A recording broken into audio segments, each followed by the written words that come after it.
Hi నమస్తే నేను మాధవి సిద్ధం నేను ఈరోజు అందరూ తెలుసుకోవాల్సిన కొన్ని ఇంపార్టెంట్ పాయింట్స్ గురించి మీతో షేర్ చేసుకోవాలనుకుంటున్నాను. ఆర్గాన్ డొనేషన్ ఇది అందరికీ తెలిసిన విషయమే.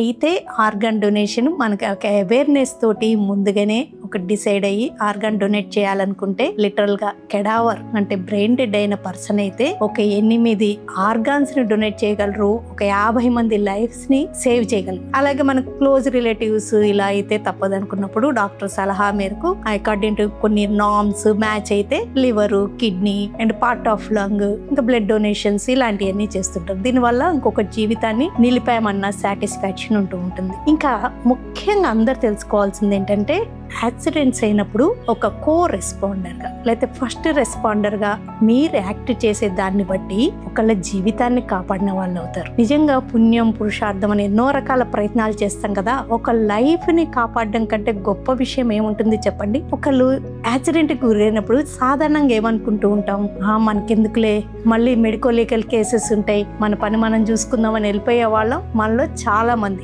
కానీ 2016లో సుప్రీంకోర్టు ఎలాంటి లీగల్ హెరాస్మెంట్ ఉండకూడదు and on top of it good Samaritan award కూడా ఇవ్వడం, ఒక్కొక్కసారి రివార్డ్స్ కూడా ఇవ్వడం జరుగుతుంది. అపార్ట్ ఫ్రమ్ దట్ ముందు ఒక జీవితాన్ని కాపాడాము అన్న సంతృప్తి ఎంత ఆనందాన్ని ఇస్తుందో చెప్పండి. సో ఎవరికైనా యాక్సిడెంట్ అయినప్పుడు మీ వంతు సహాయం అంటే యాక్సిడెంట్ అయిన వ్యక్తిని ఎలా హాస్పిటల్కి చేర్చాలి, ఎలా కేర్ తీసుకోవాలి, ఇలాంటి విషయాల పట్ల కొంచెం అవగాహన పెంపొందించుకోవడం అందరికీ ఉండాల్సిన ఒక ముఖ్యమైన క్వాలిటీ అని నేను అనుకుంటున్నాను. ఫ్లాట్ గా పడుకోబెట్టడం, అవసరమైనప్పుడు సైడ్ కి తిప్పి పడుకోబెట్టడం, ఇలాంటి కొన్ని విషయాలు ఉంటాయి. ఏదైతేనే రెస్పాండ్ అవ్వడం మాత్రం చాలా ఇంపార్టెంట్. ఇది ఒక హ్యూమన్ బీయింగ్ గా అందరికి ఉండాల్సిన ఒక మినిమం క్వాలిటీ. ప్రతి ఒక్కళ్ళు తెలుసుకోవాల్సింది సిపిఆర్, కార్డియో పల్మనరీ రిససిటేషన్. ఒక మనిషి స్పృహ తప్పి పడిపోయినప్పుడు వాళ్ళలో పల్స్ వీక్ గా కొట్టుకుంటుంది కానీ బ్లాంక్ గా ఉన్నారు. కొన్ని విషయాలు గమనించినప్పుడు వాళ్ళకి సిపిఆర్ ఎట్లా చేయడం అనే విషయం పట్ల అవగాహన కల్పించుకుంటే కార్డియాక్ అరెస్ట్ అయిన వ్యక్తిని మనం రివైవ్ చేయగలం. విత్ ఇన్ సెకండ్స్ లో వాళ్ళని నార్మల్స్కి తీసుకురాగలం. హాస్పిటల్కి లేదా అంబులెన్స్ వచ్చే లోపల హాస్పిటల్కి రీచ్ అయ్యే లోపలే మనం ఒక ప్రాణాన్ని కాపాడిన వాళ్ళం అవుతాం. ఈ సిపిఆర్ గురించి ప్రతి ఒక్కళ్ళు చిన్న అసలు యూట్యూబ్లో ఎన్నో వీడియోస్ ఉన్నాయి, ఎన్నో హాస్పిటల్స్ ట్రైనింగ్ ఇస్తున్నాయి. ఎక్కడైనా మనం నేర్చుకోవచ్చు. చాలా సింపుల్ స్టెప్స్. ఫస్ట్ వాళ్ళ పల్స్ చూడాలి, నెక్ దగ్గర చెక్ చేయాలి, వాళ్ళ బ్రీతింగ్ ఉందా లేదా చెక్ చేయాలి.